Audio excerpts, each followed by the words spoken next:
पारंपरिक धान की खेती में पानी की अत्यधिक आवश्यकता होती है, लेकिन उसके अनुपात में मुनाफा नहीं मिलता।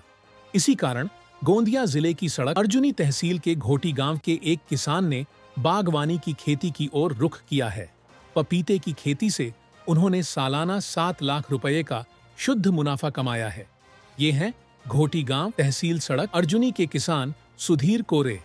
इन्होंने पारंपरिक खेती को अलविदा कहकर बागवानी की खेती शुरू की।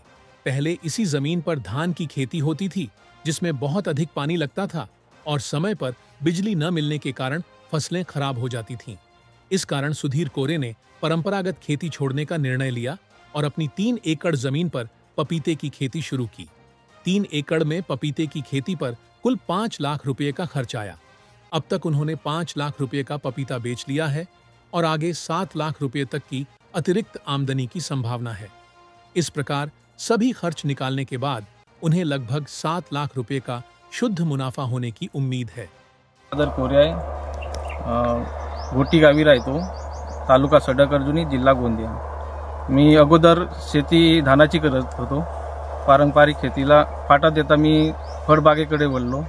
आता मला 7-8 वर्ष झाले फळबाग करताना। सुरुवातीला मी ॲपल, बोर, टरबूज वगैरे लागवड करायचे। मग पाणी कमी असल्यामुळे मी पपीतेकडे वळलो। आता पपीता माझी हार्वेस्टिंग सुरू आहे। रमजानमध्ये चांगला रेट मिळाला आहे। 5-7 लाख रुपये खर्च करून मला अजून 5-6 लाख रुपये होईल अशी आशा आहे मला। टोटल कितीचे उत्पन्न होईल तरी पण 8-9 लाख रुपये होऊ शकते। एकूण तुम्ही या शेतीमध्ये किती इन्व्हेस्ट केलं काय सांगाल आता? 5.5 लाख रुपये इन्व्हेस्ट झाले आतापर्यंत। अच्छा, आणि उत्पन्न किती रुपयापर्यंत निघेल असं? आता समोर 5-6 लाख रुपये झाले आहेत, समोर 7-8 लाख रुपये होतील। सध्या तुमची पपईची हार्वेस्टिंग चालू आहे, पपई जाते कुठे याबद्दल माहिती द्या थोडीशी। आता अगोदर व्यापारी आले होते रमजानमध्ये, आता लोकल मार्केट गोंदियाला सुरू आहे। काय रेट चालू आहे? आता 25-22 रुपये सुरू आहे। अन्य शेतकऱ्यांना जे भात पीक घेतात त्यांना काय तुम्ही या माध्यमातून संदेश देणार, काय सांगा? मी तर म्हणतो की फळबाग चांगला आहे, पाणी कमी लागतो आणि धानाला खूप पाणी लागतो। त्याच्यामुळे सगळ्यांनी फळबागाकडे वळ, कोणी भाजीपाला लावावी, कोणी फळबाग, मका वगैरे आहे त्याच्याकडे वळावे। सध्या तुम्ही कोणती शेती करत आहे इथं?